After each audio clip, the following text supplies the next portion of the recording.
Oh my god, trời cứ chạy nó mò rồi. Cái lấy tên là lần đó cũng nó mò.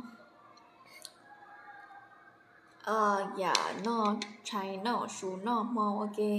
น้องมี่เข้ามาทำอิดเลยมากินข้าวกับเลยมือหนึ่งกินข้าวครับเดี๋ยวกำลังเฮ็ดไดเอทอยู่ไดเอทโอเมดไดเอทค่ะกินกี่โมงเนี่ยไม่สนโมงละกินเข้าไปแต่ว่ากินแต่มื้อเดียว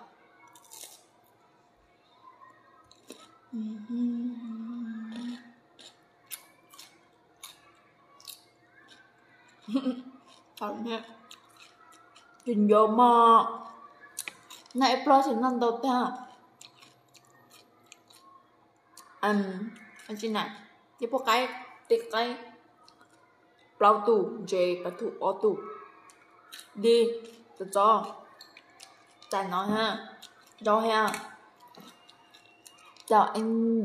anh Dũng Nhật chào anh chào rất xa tao yếu bỏ một khen tớ like rất xa nhưng một khen tớ in đủ khen tớ ha họ like ha tôi chỉ mà chủ hàng mẫu chắc có lẽ sẽ có kế hoạch dạy chấp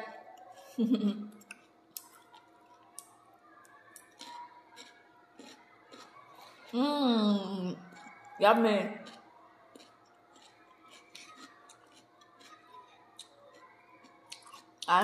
rồi cho nên lại gọi giúp một cái chỉ xin giúp một cái nữa chăm chỉ cho công ty cái anh nuôi it looks yummy thank you yummy ha mà today you know nó rau vì nó rau lần đầu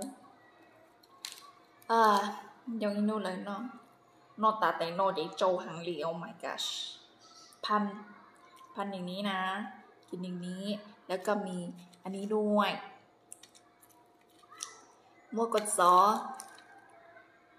ด้วย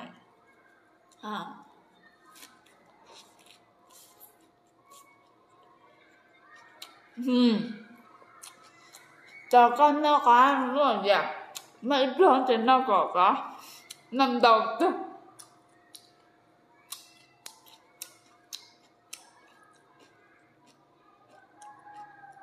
anh dùng Nhật à tôi ở xem khoảng anh ở đâu dầm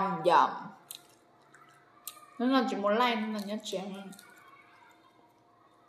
ผักค่ะงั้นเราโชว์นะแต่อยู่เคนต่อแค่อย่าไล่ต้นตอรอชุมันเงียบเถอะ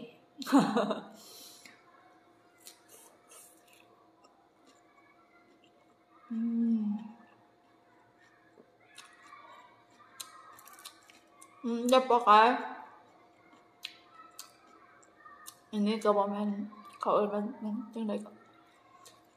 บอกแม่นะขาไก่อ่ะrồi chẳng chỉ nó mỏ cho nó ít lúa nữa nó ít lúa thì nó đồng nó ná nó nên sẽ doan nên nó rồi nó bếp lúa vậy vô chỉ tao hả ok của inu này pro thì tiêu đua sơnแต่của chính nó còn nó với kho đại ết ha chỉ do của là tao là nó ok do khai đại ết IF intermittent fasting nên có bé tao ít mông nhỉ nên có bé chặt ít mông chỉ tao để có non nên có chỉ non nên có bé sinh mông có non ít mông nha inumon nên có plus mông đấy chỉ có non ít mông sẽ chỉ nên có bé mông để có fast nên có bé mông sẽ tao để có chỉ non nên có bé mông được sau của nó ít mông chỉ của non đồng nó nè của nó tao nó nói như nó tiếp bao của lost just 1 kilogram but ý là kinh theo dấu mỗi khó thì giờ của sợ là của lost fat mình chỉ giờ lost fat this is lost fat nhỉ của lúc la belly của mình sao sao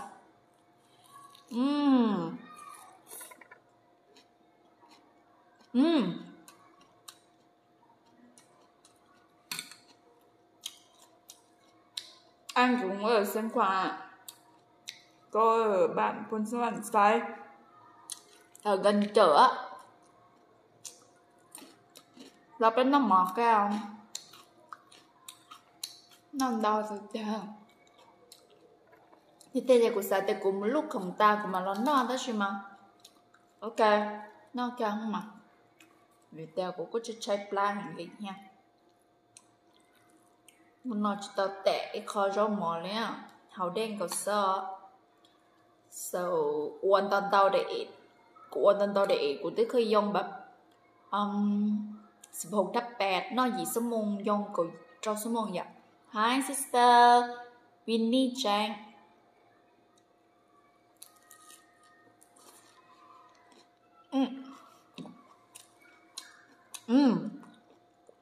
ai nó có cá nó cũng nóiซึ่งนาลีไปเจ็บกระเพาะบองคิดว่ากินแบบนี้จะเจ็บแต่ว่าบูน่ะก็บ่เจ็บบ่เข้าใจlần chợ nào có chợ đấy chợ gần ngân hàng Lào vậy đó hai bao nhiêu cho tỏ ly tay ra đó chị nó chỉ cho đó khử ha đó khử của lại mà mó cái sơ tay đó khử theo ấy cho nên kem hết theo chỉ lừa sợ là cái nội của nó pan nó cái dòng của gần gần nó sẽ lại là vậy nó sẽ lại cho chơi của cái rau nó chỉแบบpan rau pan rau thì theo ở chào anh tao làm vậy chỉ sẽ nó chào hello anh Văn Minh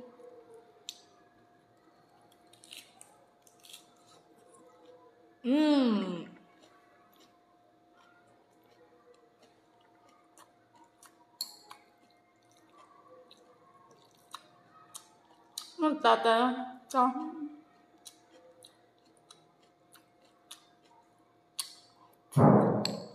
thôi ra dòng hàng đi cơ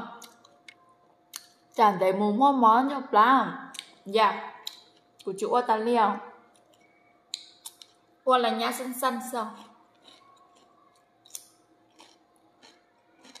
xài yang nhở bất trời ạ dạ tao chỉ nói cho tao một effect đó chỉ maybe nè anh là coi là thằng lâu rồi mua ham đó chỉ của chỉ cho ta li của chỉ cho để bên siêu ra cho mình của chỉ để cho của yêu li nom ta chỉ nên nghe nhau just Indo ประมาณแต่อวิเตสอวิเตกูแล้วนอธรรมดาจะกูจะจีได้เอเลยแบบอะไรนอแต่อวิแล้วจะอีลีไม่วิจะแต่กู feel good thế giờกูรู้สึกตัวกูรู้จิตthân tao nè ông có hàng liao con na có chỉ tặng có nhà là tôi bình giao các xéo ở cho các là lục hòa của ai theo yêu hua xí theo con nhỏ có ý lên xin lỗi anh nu giờ của chơi tại sao nó số của bao thế của tôi nhá của nụ vậy gần nó trên gần nó người ta người thi tạ thì có nên bỏ quý lắmขาไก่กับปลาถูทอดว่าแม่นสุดเลยขาไก่ปลาทูโปรตีนทั้งนั้นแค่นี้ไก่จึงอันนั้นคลีนเนาะแต่ว่าอันนี้คือโบกินข้าวเนาะชิ้นน้ำหมอlike a ketogenic diet but หนูอ้วนชอบ IF ketogenic diet จะชิ้นน้ำแป้งหยอกจะเนาะชิ้นหม้อแป้งชิ้นหม้อคาร์บชิ้นหม้อหมอจะก็นอนชอบเตากูชิ้นน้ำหมอจะกูที่ดินนอกขาใกล้แบบมันอย่างนี้ได้มีหนังชิคลีนเนาะนอชิคลีนเนาะเทียนนอที่ยอดทอดเนี่ยชิคลีนเนี่ยคลีนมันใช้ต่อเดียวอยู่ที่พันจ้อยนะคลีนเนาะพันยามนักคลีนจะใช้ต่อเดียวคลีนจะซ้อนน้อยอย่างมัดจ้อนะอร่อยถ้าสิกูน่า like a ketogenic diet เนี่ยกูน่ามัดจ้อเตาbịแต่กูชิ้นน้ำหมอกูชิ้นน้ำแป้งนุ่มมันเตาหยามแป้งแบบโซยาเฟอเส้นข้าว có chi mành dạ mình đá cho carrot mực ư tàu dạ cho dàn để cho pan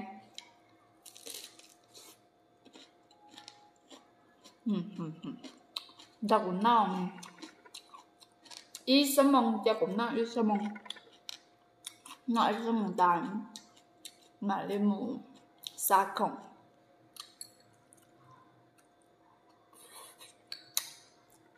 lên là đang mỏi trong nó chèo mạnh quỷ trong nó ha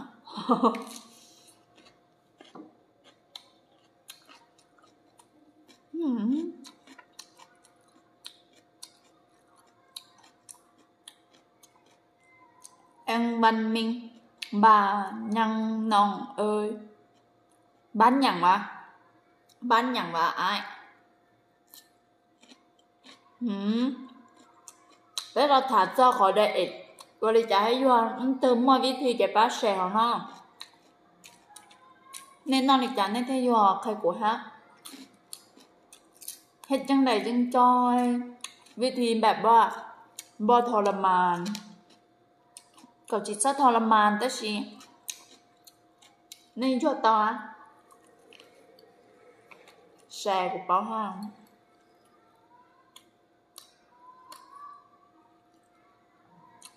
xí xe là xí xe sắp hót của chơi thật số của nhỏ là qua thầu lúc đó đi lo của exercise của ném một cái exercise tao ra nha nuôi exercise thế của nó clean cái của yêu trong hàng nào hành chắc khá để yêu trong hàng về đây dù chỉ nó cho dù exercise hết thì mình yêu trong hàng thôi ở đây ta lại của yêu lại kìa bây giờ của yêu là chỉ của nó cho là giờ của tới giờ chỉ trong nào vậy là sao tại dù học cho anh có lẽ sao phải tôi yêu ta nè ta chỉ do dù exercise exercise hết nó clean nèจะก็จียัวลีกูจะก็จียัวลีกูมั่วแค่เจ้ากิโลกูยัวจีตาวลีเหรอป้าแค่แซ่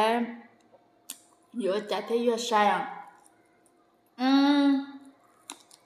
chỉ mua viết thì lên lật ở cáiยัวใช่จะมั่วlàก็ยัวใช่เนี่ยก็ยัวใช่จะก็ตัวใช่ไม่ได้ý là hai ôn tết cái chỗ na cái tôi nó chinh chong các bạn cho bây giờ dù là chủ take time này giờ chủ sử dụng bắt mình này ha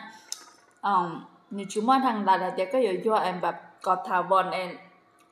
là nhá nhào emแบบý on nô này nèแต่chỉ mà giờ thì có mà ua trên lệch trên nói sớm mở thì có cho tao nó chỉ học chủ ua sen để dù แบบ ý là hayก็สาก็ยัวจีอยู่จู่ว่าตอนนี้เป็นชีวิตประจำวันตรงนี้อยู่ส่วนเนียนสมมติส่วนนู้นน่ะเนี่ยออกกำลังกายแต่ยังนอกคลินนะอย่าเด็กก็ไว้อ้อนนู้นก็จู่เจตะการเราจอเลยก้งน้ำหมอก็สิ่งอย่างตาชีน้อไม่ซื้ออย่า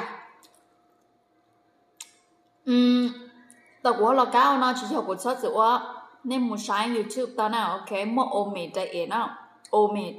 chạy ế sẽ tao ở tiền nó ít luôn ha là những con khóa là vi chạy là rộng ha cũng sẽ sai giàu cũng con khóa cỡ giàu chỉ cho từ của là tao là oan ha chồng còn nó cho hết khai để em được của bao trình để xong của xã khai nét báo lên để xứ chỉ cho của là khai nét còn nên nói quá nhớ là nét qua tao mấy tay đầu của em nó chạy của lúc chạy xử là hết này dọn chạy của chỉ mò đó chỉ cho nên nhiều là nên chủ sở trong nhà sai hết nên cũng mò cái mò xuân tuổi mua lụcประจำตัวอย่างละhaiนะมอกระเพาะchỉควรอ้วนนะchủ chơiตัวนี้chỉมอกระเพาะ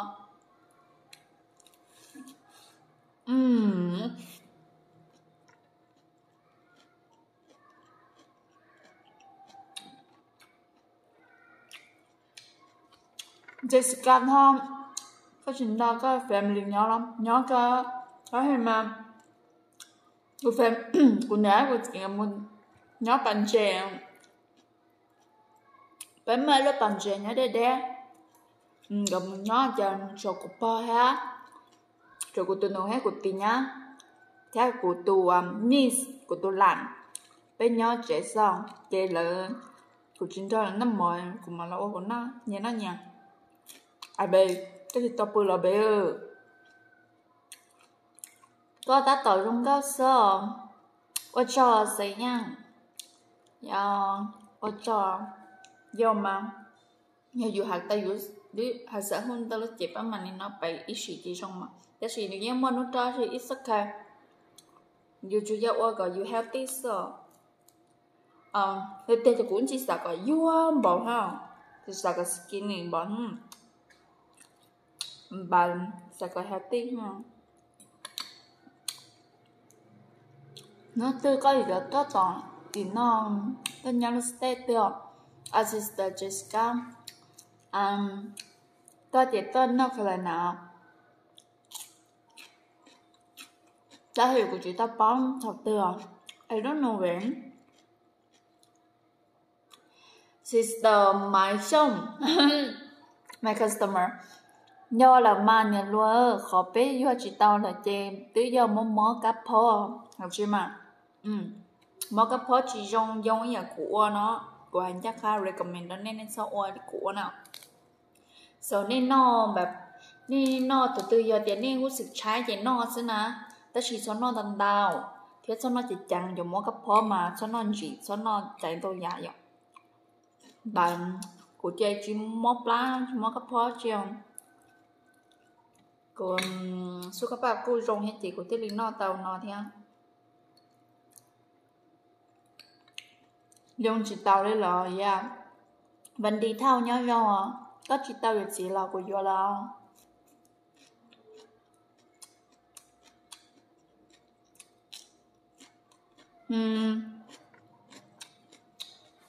dạ mà nó mỏ cho rằng cái nó mỏ cho mà nó mỏ trong xa thì mà ít cho giờ sẽ chẳng giờ của giờ thì nó chẳng nhiều dù khung chỉ tao từ khen nó có cắn hả nên bây giờ nó cho các cắn là nên sao mình chị là vì tiền nên nó một cắn rong đó là đấy là của chị mà nhớ tới nó muốn đời cái cái rồi ấy chị mà chỗ nhà của chồng sister á rồi nó một cái cắn chẳng thôi vậy là tên này ta nó một cắn mà nhỏ quá ấy chị tao nó một chẳng mà này ra tôi quá chị mà sợ chẳng tới chị mà vậy nó một chà rồi còn mình nó có cắn ô lì dài chẳng chỉ nó một có cắn nhưng rong đó có lúc pho nhưng rong đó có lúc chè quá lười rong đó đó giờ thì nó một chỉ chẳng chè có lúc pho có tới rồi cho mò chỉ tao mò này nhở chỉ có lúc pho ở hơi lười nhàแต่สิกูหาหายเด้อสิกูเยอะที่น้ำหมดจังกูคุมจิตากูตุคิงกูจะเยอะหายเลยแต่ก็เนี่ยว่านี่แหละหายไม่ละเลยแต่เฮ็ดหายนะเฮ็ดตามที่บอกเลยเฮ็ดตามที่สอนแต่พอต้องเฮ็ดตามเจ้าของเปล่านะก็ใช่อ้วนลีอยากหายแต่สิเศร้าอ้วนลีกูอ้วนนะอ้วนลีอยากกูหายแต่สิเศร้าอ้วนลีอยากกูอ้วนวันนี้เท่าก็จงก็หาว่าชอบ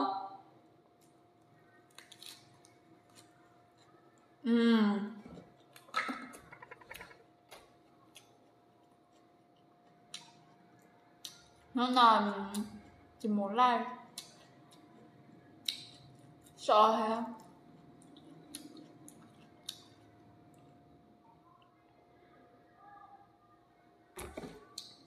ít khó thì cho sai ít khó thì chúng muốn nghe thấy không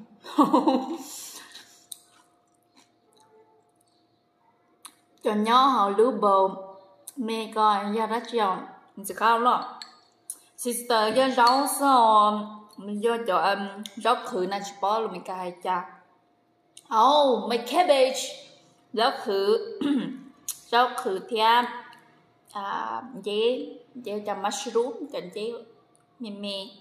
chỉ ký trâu tay mì sò của này còn một món của sẵn nó đôi rau nó này giọt để của thế lại một món. Can I ask you how old is your egg? no sim mong mà I'm 27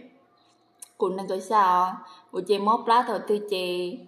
dù yuan đò liều bùi yo sister you have great English thank you sister Nalija yeah sister mấy xong cô mua ít tụ phong dư nữa hai tiền do mua cái phô na nó cho chua Campuchia na cô thì sister này ạ sister to cousin na nên tiền ít cho mua cái phô này có mà dù nó bây giờ có mua cái phô có chữ cá là nó mua có nó chỉ là chọc lá ya rồi mình lời tiền nó để chua Campuchia đó chỉ cô chỉ tôi nó đồ của chỉ bao hết đó chỉ bữa ta cũng nô nữ giờ mua ít tụ sister nhá thì con nên nuôi tiền giờ nó mua ít tụ sister cho mua chả chẳng gì mua cái phô chỉ mua cái phô và chỉ đâu mua na chỉ tiêu order nên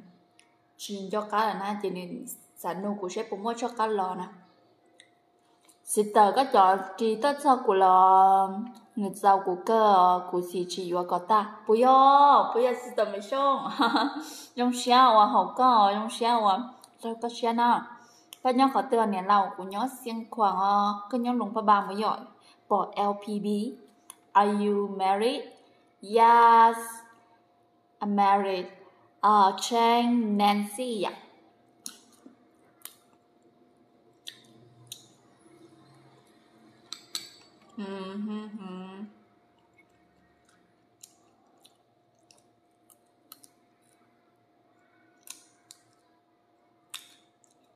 Nó mà kỳ na cái kỳ của chúng nó còn vô hồ na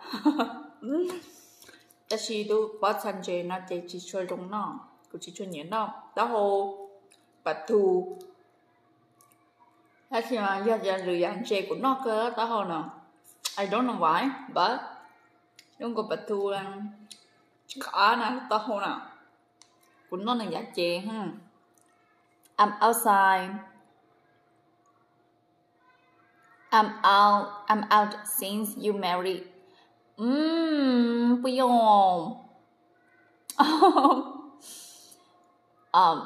lo tới giờ của Dung Dung thời y thế ở đâu cũng mua cái phô bây giờ how did you learn English so fast oh sister Nancy she fast liao của đức cờ tao 2 years lo chữ ta English I have to practice more my speaking English so bad because speaking chỉ trong là writing is maybe I think it's okay nếu như okay thì ha but speaking chữ on hàng này là hay cái nào nói cái nào nó mỏ nó gai nó bật thủ kia là bên nóปัญญาทองสวัสดีนะสวัสดีค่ะใช่รู้ไหมกรรมเดาซื้อกูจิจงกระชาเลี้ยให้ละมองเก่ากูบอกให้มาให้ไม่เมซ่กระชากูเนี่ยให้ลุนเดาให้รู้ไหมกรรมไม่เมซ่กูบอกก็โพสก็มูเรียนสเปนิชเที่ยวหรอนู่นเดี๋ยวเป็นมูเทรนนิ่งซ่เป็นมูเทรนนิ่ง GPA เทรนนิ่งนึงย่อยคอเคลียก็จะรู้เจ้าcho nên sẽ tiếp theo nó dạ thì một training để rất chi mà lời train cho tuân đâu cho nhà luôn năm mua Indian language Spanish mua lúa chi thế này thì là tất cả một train hay lùng món ha nhà của khai lùng món trời tôi sẽ ít tôi sẽ nên do năng miệt cả nè tất nhiên những cái cần lùng món nó cần lùng món tiền nó cỡ nửa saoเอาผัวอยู่ไกลกับพวกเขาเชียสุดยอดความเขาเชีย Where do you live? I live in Siang Quang Nancy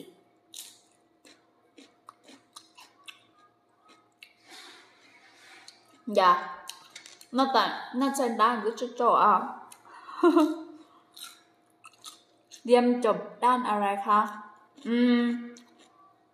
จบบริหารธุรกิจค่ะปัญญาท่อ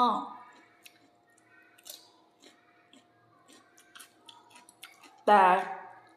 จบมาได้สามปีแล้ว ไม่ทำงาน ไม่อยากทำด้วย ไม่ใช่ว่าหาไม่ได้ไม่หาไม่ได้ก็จริงอยู่หนึ่งแต่ไม่อยากทำด้วย อันนี้คือเหตุผล เพราะอะไรเหรอเพราะว่างานที่ลาวมันหายากอันที่หนึ่งหายากอันที่สองคือเงินเดือนต่ำมากไม่พอกินพอใช้ค่ะไปอยู่เวียงนี่ไม่ได้เลยก็เชียกูยว่างาติอูน่ะก็ปุตตะเยเสียก็เชียกูย้อนสิ่งเองย้อนรอทูริจ่ากูย้อนพ้นสวรรค์ใส่กูย้อนตัดย้อนเจตละส่วนพวกคำ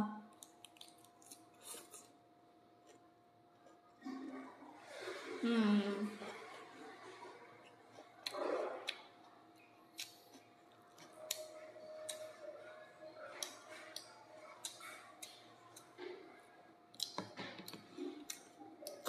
oil virgin extra virgin สกัดเย็นกูน่าcoconut oil ฮะ to put in it I heard you were talking about North Carolina ถามตึกก็มาตัว Sister Nancy ก็ย้อน North Carolina เหรอ Yeah my husband live in North Carolina their parents but หนึ่งวันนี้เขา another state หนึ่งวันเขาเลยอีก state ก็ตื้ออยู่จีตาไปจงน้องแต่จีตามาไม่หนัวโอ้ปยย่าแฟนพี่คือคนที่ไหนคะคนเมกาค่ะ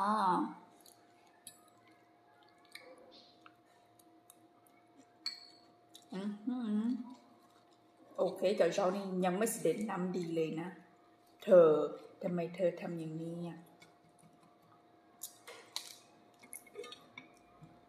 ค่ะ sorry ตอนนี้บอกกูจะช่วยyeah chỉ giống như này sao nó cúi nhòa like อยู่haiดิจ่าสกมกนิดนึงเป็นคนสกมกนะไม่รู้ภาษาลาวหรือภาษามงให้จ้าน่ะเลยสกมกน้อยร้องอย่าละจ้านี่จีชัว organize like สกมกน้อยจีชัวอย่าจีชัวแบบ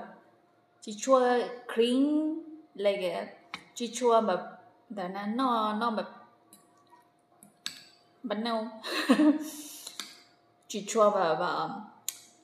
chỗ này cho hay sâuแบบcho nên muốn nhỏ nonแบบcho rong hù nó cho rong cao này lại đã Messi có bộ báo nè nhiệt lao từ cụ núi nhân có bé chồng cụ nhiễm lòng có chồng câu hành lý ra của nhiệt chấp lại chỉ do ra hay tiểu uo rong mùa hai cái này cái gì xe ra uo rong mùa hai uo rong mùa cái cái gì thế còn nè bây giờ So, watch out cái nhà nó anh nhỏ Wisconsin I was just wondering so yeah Sister Nancy yeah good nhỏ Wisconsin cũng mới từ sister cũng mới từ cousin nhá nên giờ gì nhỏ Wisconsin theo và which bao really để mình nhỏ luôn rồi từ này giờ tên nó gọi là ai giờ nhỏ luôn rồi từ I don't know exactly hay từ giờ luôn rồi chưa anh nu yo mà nên nuôi nên no lo của chúng lo bây giờ nhiều cô có nhiều không mà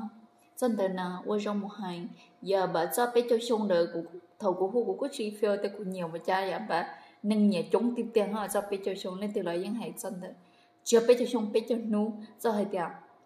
khu sĩ cái lưu thâu lo maybe lúc bình từ cái lạiภาษาเลยชอบมากขอบคุณค่ะพ่อเนี่ยท่อ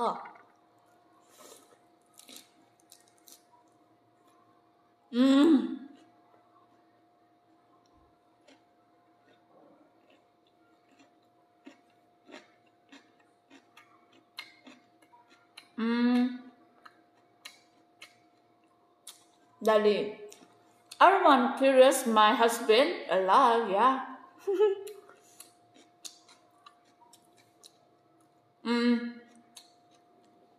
Cụ cho nhớ xin khoan.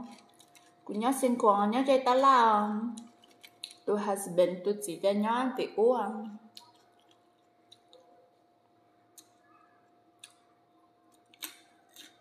Là tao lên đây mất chỉ á nhưng mà chỉ tao nhớ cái gì trong đi dùng so single. Vì thế tao tư là chỉ bỏ YouTube lưu đi.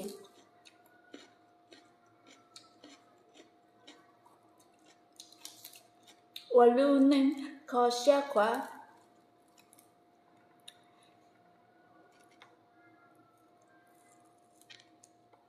Thân ngàm hay là lời còn ngàm. Ôi sao muốn giang sang là sang nhon đấy. Nhon kinh. Nhon kinh.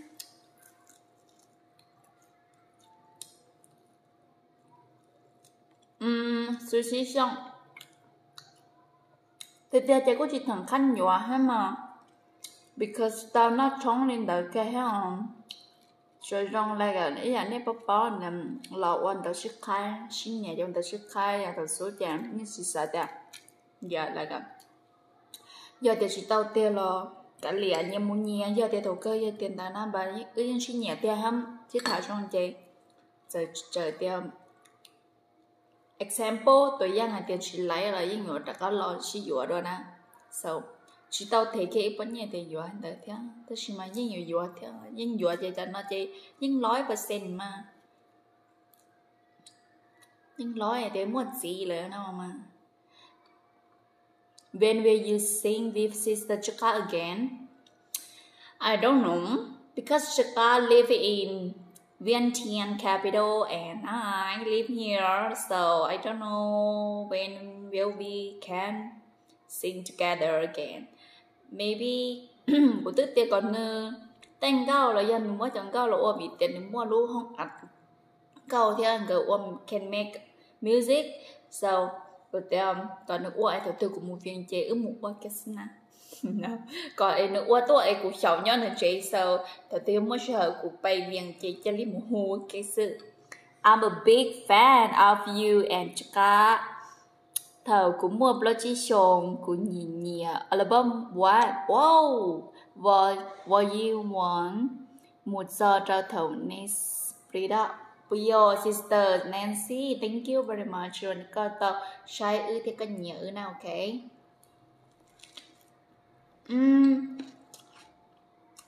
Mà đó xong thảo là nhiều lắm. 27 chị cho xã hai núi nhông đi lâu lâu. Nằm sựกุลอะไรคะมองย่าค่ะ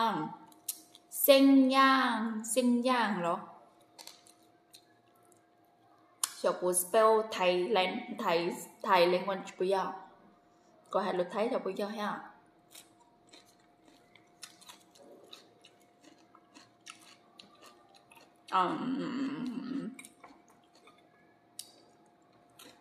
Cho chẳng lo cơm. Cho sister mày đã có một chơi song. How are you? How about you?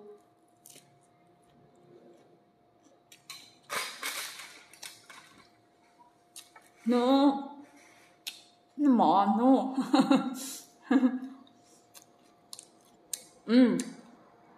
Chai xe.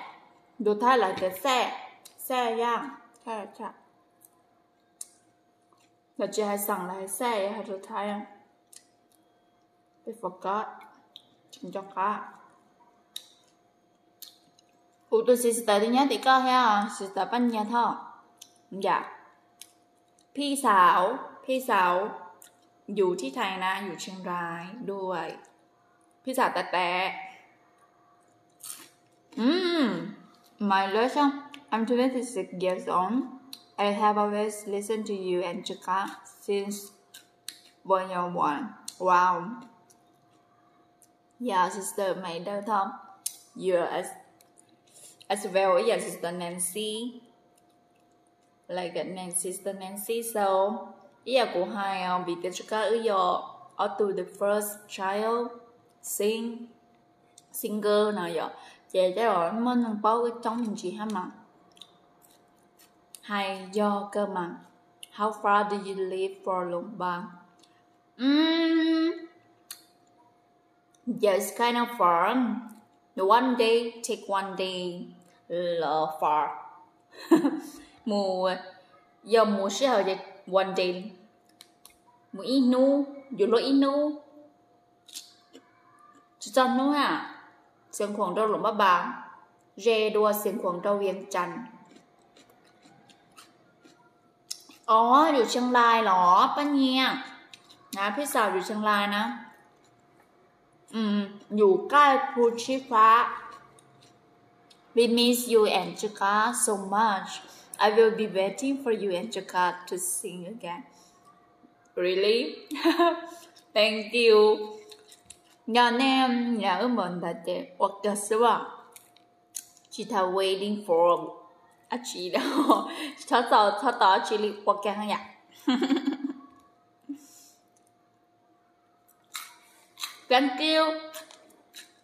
Thank you sis mày đã xong là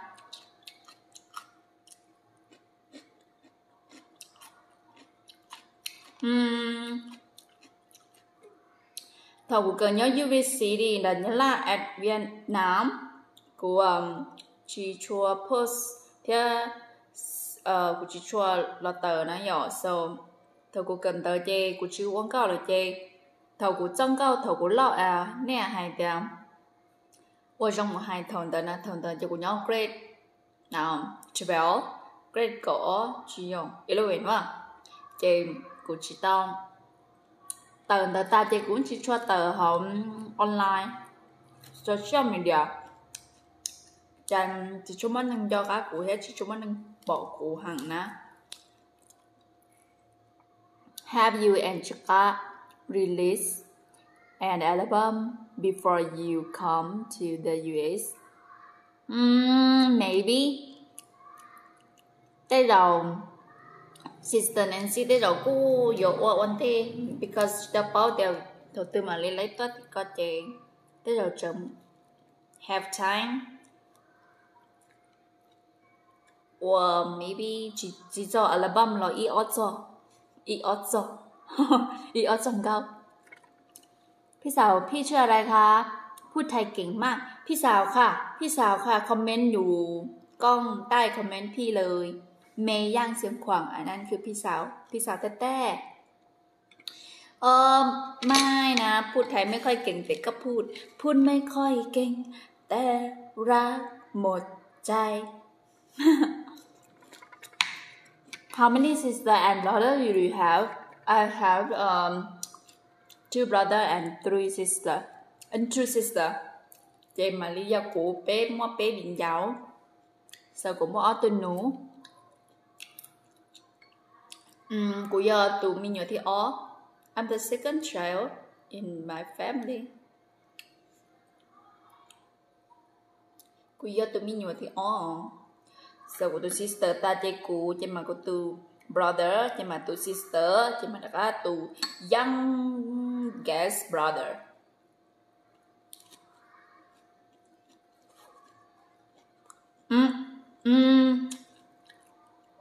Does your sister and brother sing? No. Like sing for fun but chỉ qua album chỉ qua tờ chỉ không có tờ. So area has sister so area rồi không có của bà con nhớ tiểu u đó các already nhớ tiểu u đó của bà con post trong này có nhớ tiểu có ha bà đã chỉ của take review họ trong này nhớ tiểu nọ của chính cái sao là cho từng mình tiểu u đó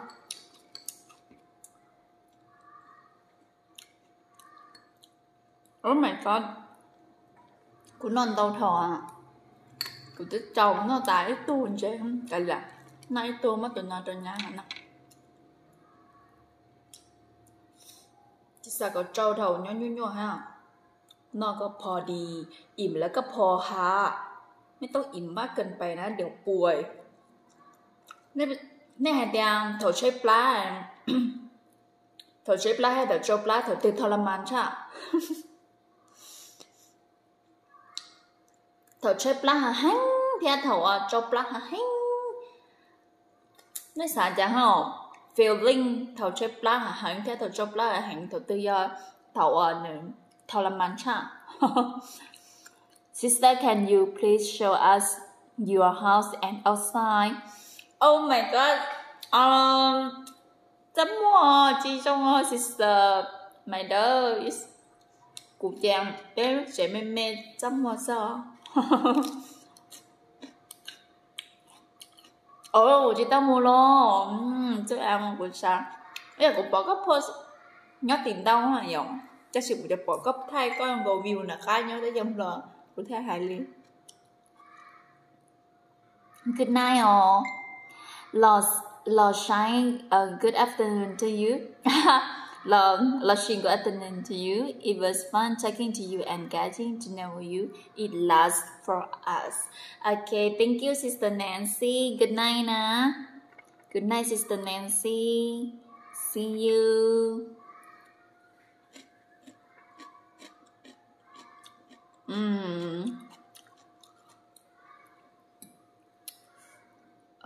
Okay. Cô hayมาอีหยาเลี้ยวพี่สาวพี่แต่งงานหรือมาทำงานแต่งงานค่ะแต่งงานได้10 ปีแล้วมั้งนะพี่แต่งงานได้10 ปีแล้วมั้งมีลูก3 คนแล้วค่ะลูกชาย2 ลูกหญิง1ค่ะพี่สาวไปอยู่ไทยได้10 ปีแล้วตอนนี้พูดลาวไม่ค่อยได้ละพูดไทยชัดกว่าเยอะเขียนไทยคล่องกว่าเยอะตอนนี้เขียนลาวไม่ได้ Sister, will you sing with brother Lý Phụng? Sister, brother Lý Phụng, I haven't heard of him before. Là do tức ta tao nó mới biết của chị báo nên nó mới số sis. Dạ, theo của tao muốn say. Sister Lý Phụng nữ hôn có giấy tôi xin gửi bây giờ.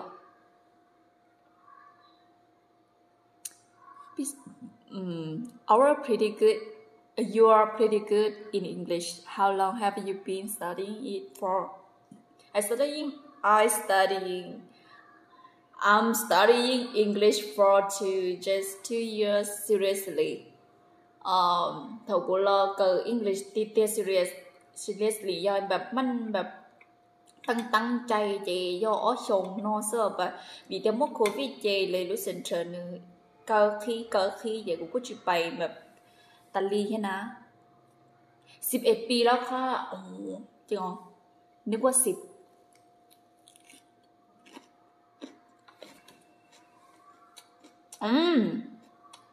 Yes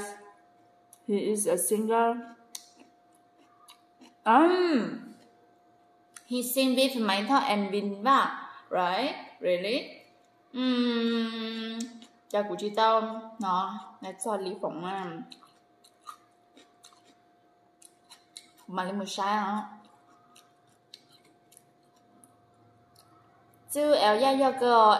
mê yang sinh của ya của tu nhận lao tiếp theo lo của sống sợ my god hay đi của tôi gọi món gọi gì xong so chính tế cho con đang gọi gì trong vai seems like a very old now phương gọi của lâu rồi nó kìa tính chấp bác bác hay không trẻ từng chén tôi nói cho người ta là từ mua mình nhỏ bên làng lời em chả trở trong câu luôn đi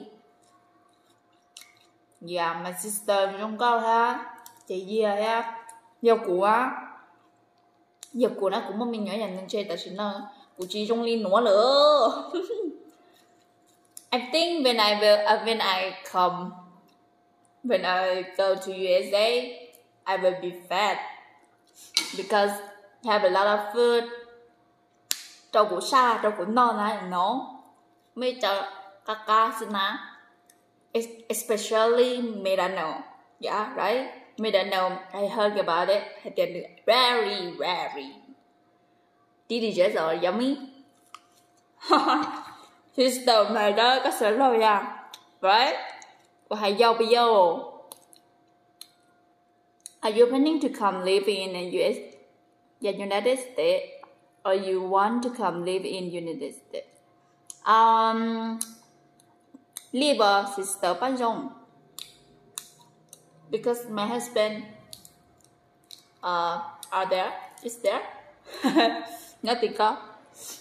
When are you going to get married? Nah. Or are you? I'm married. I'm married là cô sai nữ chỉ trong đi có lý ổn chạy bây giờ bé cho mình nhau chỉ sợ cô tu niệm luôn sợ cái lần bé thì chỉ sợ bé chỉ cho chỉ khử because cô giống như cô chín đâu oh my god sorry cô giống như cô chỉ cô tu auto sister như giống như cô niệm đâu vậy đó cô cho chỉ chỉ xa na họ cũng cho chỉ cái kỳ là cô chỉ sợ haha there are so many fast food, right? Fast food here, you will like it. Yeah, I think so. Sister Nalia, I will get fat. Cô bảo thì cô yêu cho sư so trong bố mình ai hay chị, I don't know. Does she know skinny tao ba? Nhưng skinny như chị tao ta li vì ta không no thì mẹ cả đâu đó. I gotta be fat. Nhiều lâu có cần tới mình cả tao chút xong cũng cần tới đây tao tăng chạy tới tiền nhỏ có tao xong á cần tới mình cả you come to USA you will be big like us yeah yummy food here of course I think so của tôi niệm loan giờ hết của tôi niệm lao trên cái thế liชื่อคล้ายคือมินจีหมอแดงเป็นเพื่อนคุณปู่ค่ะ So happy for you, sis. Thank you, Sister Pajong. Medano is not all that yummy, right? Have another food. But cô nói Medano tao but tao nhưng muốn tao già cá chân đấy na. So chân tao thì cũng nhớ trò. Chị tha hay liao. Sưởiไปคนละแบบขอบใจจ้า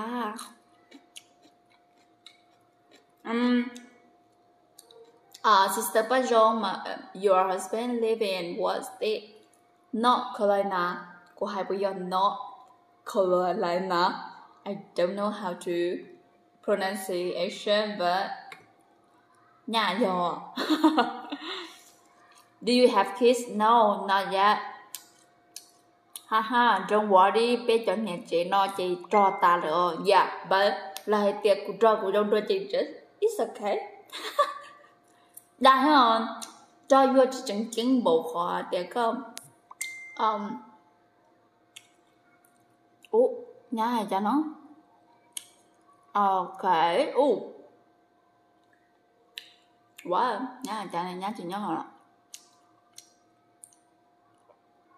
Bây giờ này chị thôi trong chị lúc em giờ dù cho chị dù fan dù mua fan ta chị dù ở dù chỉ lâu xe mở you know nên sai trò vui mà rồi li mua các dòng ha là lâu xe nè yeah chị you proud of yourself so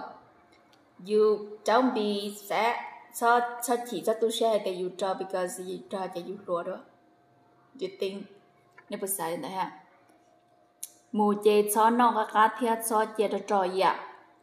but you chủ tao học sai you hôn bịแต่ you cho chị mua món những gì đó sư yeah you học sai you know cho good yeah good food healthy food mình chỉ nó cho ăn có trong mình chỉ na chỉ cho tiền you nó cho fast food you know but nó là tự lịch sử nhưng nó tao but sao nó tao sao I think that but I don't know tới thầu của tới giờ của tôi tiền tiền chuyện của tôi ham chỉ tao của tôi không nhiều I can stop myself so ngầm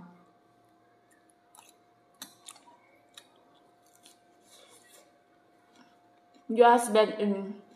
is in USA. You will be living in USA forever. Yeah. Wow, he lives far. What state, Sister Pajong, what state do you live?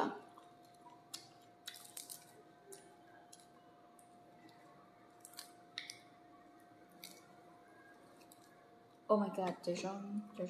rồi. Nhá xóa chứ nè. Cô giống ba mù xa không lấy hả? I talk too much. Hay đúng đâu thôi. Ba mù xa không. How old is your husband? He is 30, just 30. Very young. He looks younger than me. True. Nhưng mà nó nhung là chắc của ở trong đâu thì sao biết sao mà but it looks like younger than me. Thế thì chỉ cho nhập post đó sao? Giờ nhập post đó đâu rồi có chỉ sáng này so you know it's good for me. It's good for me that he doesn't like to post picture. When will he visit you again? I don't know because COVID-19 à. Nếu chỉ mua vacation là ở trong nó là sao? Tao ở trong nó chỉ lấy là. How did you and your husband meet? More than 2 years. Ở trong tao cùng nhóm Wisconsin. Oh wow. Yeah. Cái chồng muốn nhóm Wisconsin chống dọ nhóm St. Paul and Wisconsin.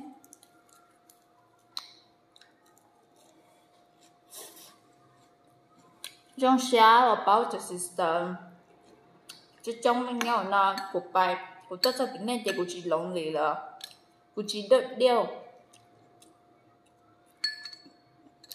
Mon chị yeah, can I be friend with you guys? Điều của tôi because của tôi nhỏ đi theo bà của nhỏ để của tôi sister theo của tôi sang gen à.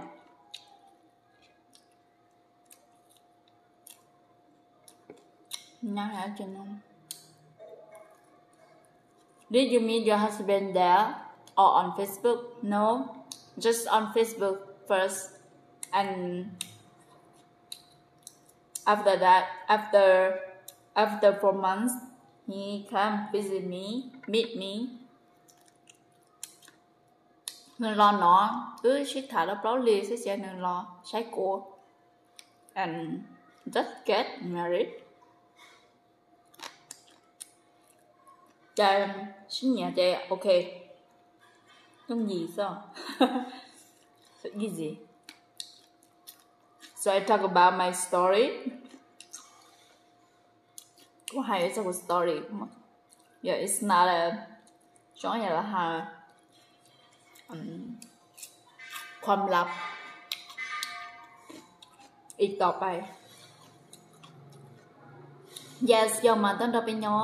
เป็นการnói em to learn something new. Yeah, and your English is way better than me. Oh no, chim bò đấy cho you thì nè sister pa rong right là do có gì thì con là do có you thì có is your bird your verse nè. Yeah, my grammar so bad. Vậy của hai chị do tên nó sao luôn à. Just understand like the right way. Nên cả share khỏi trâu xem nè. Anh ấy hả? Okay.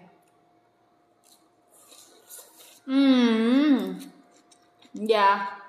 I'm full now. I'm really full now. Trâu tiếp theo nó tàn thôi để hết chị trâu nào. Nghe để đua nó đâu mà có chị trâu hết chị có bộ dân năng hả? Mấy cái พอแล้วพอไม่กินปลาแล้วอิ่มเกินไปแล้วอิ่มกว่านี้เดี๋ยวไม่ไหวนะเดี๋ยวท้องไส้ปั่นป่วนเอา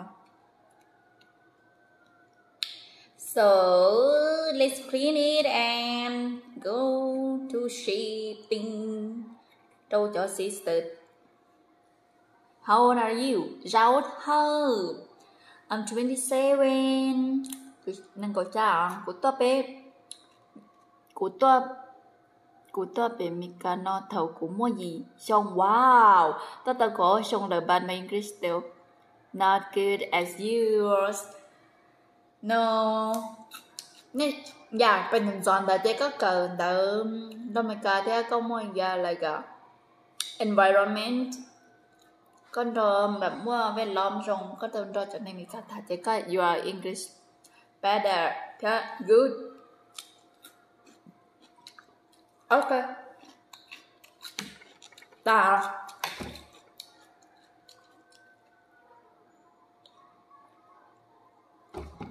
Thank you everyone. Good night, your sister. Nhớ sao thì why ini pilih ke hanya but thank you come joining me, talk to me. I'm very fun that I talking to everyone. Cú trong show của tôi đó này thả dạ ok so bên mình đi chỉ đó là like mà tôi cho này cho lần đầu của nhỏ nồng hả ok bye good night good night good night bye bye rồi cho nhớ thì nó là bye byeให้อย่าจะnhớอยู่ที่ไหนก็บายบายนะเดี๋ยวเจอกันใหม่ในไลฟ์หน้าถ้ามาใครเขาช่วยมาอุดหนุนด้วยนะอย่าละมัวของเจ้าเรา support กูแค่ไหนจ้ะ sister so bye bye